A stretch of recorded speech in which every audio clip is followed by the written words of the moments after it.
आज हम बात करने वाले हैं जो अपना नीट 2025 का सिलेबस आया है उसके बारे में, ठीक है। तो मोस्टली अगर देखा जाए तो इन्होंने जो सिलेबस निकाला है, ठीक है, ये इन्होंने कब निकाल दिया था, इन्होंने 12 तारीख को ये सिलेबस को निकाल दिया था, ठीक है, जिसे यहाँ पे आप देख पा रहे हैं, ठीक है।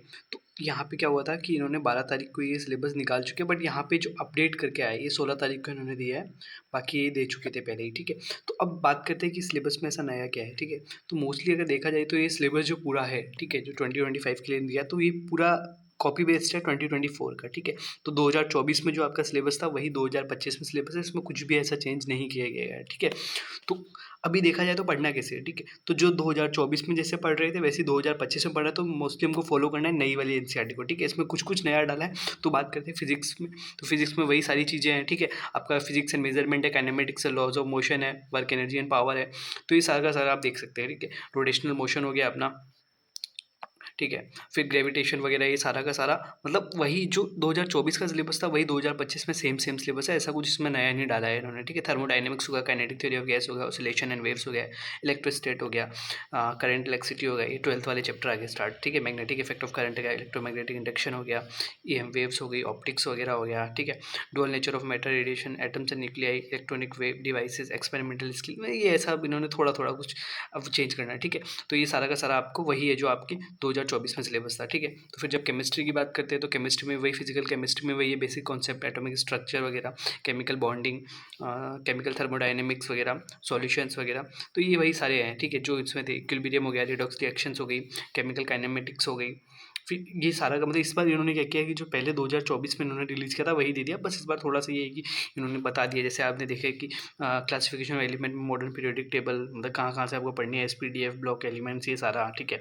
पी ब्लॉक में भी तो ग्रुप 13 to 18 जो 11th क्लास में है, फिर जनरल इंट्रोडक्शन वगैरह ये सारा, डी एंड एफ ब्लॉक हो गया अपना, कोऑर्डिनेशन कंपाउंड वगैरह हो गया, फिर ऑर्गेनिक केमिस्ट्री में purification and characterisation of organic compound हो गया अपना, some basic principle of organic chemistry हो गया, हाइड्रोकार्बन्स, मतलब सारा का सारा सेम है, जैसे एल्केन एल्कीन एल्काइन। तो जैसे आप पढ़ रहे थे अभी तक आपको ऐसा का वैसा पढ़ना है नहीं। कुछ लोग ऐसे सोच रहे थे कि नया सिलेबस आएगा तो उसके अकॉर्डिंग हम अलग से प्रिपेयर करेंगे, बट ऐसा कुछ नहीं है इसमें। सारा का सारा वही है जो पिछले साल का इसमें सिलेबस था, जैसे ऑर्गेनिक कंपाउंड हो गया, halogen containing, oxygen containing, nitrogen containing.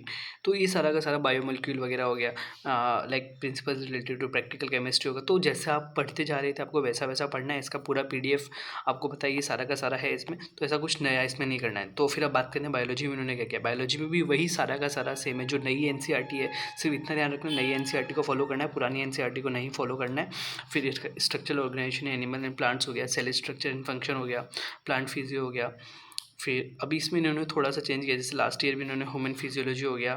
तो इन्होंने क्या किया था कि लास्ट ईयर भी इन्होंने जो स्ट्रक्चर एनिमल्स हैं, ठीक है, तो ये जो चैप्टर है इसके अंदर फ्रॉग को फिर से इन्होंने इंसेक्ट के अंदर डाल दिया है, ठीक है। तो इसका ब्रीफ अकाउंट इनको चाहिए, ठीक है।